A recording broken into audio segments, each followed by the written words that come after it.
দেখতে ইচ্ছে করতেছে।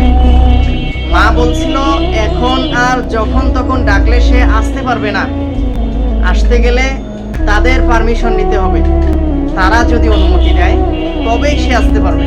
সেদিন আমি কাঁদছিলাম আর ভাবছিলাম, একসাথে শৈশব, একসাথে বেড়ে ওঠা, খেলাধুলা, কত স্মৃতি বিজড়িত, হঠাৎ কি হয়ে গেল তার?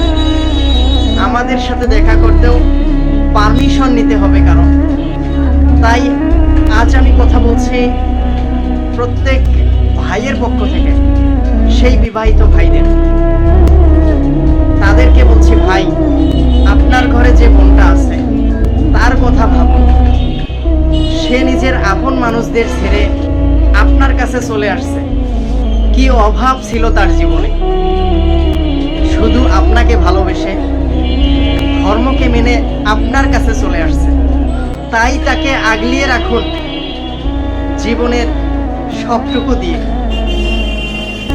কারণ বোনের কষ্ট কোনো ভাই সহ্য করতে পারে না। ভাবুন নিজের বোনকে দিয়ে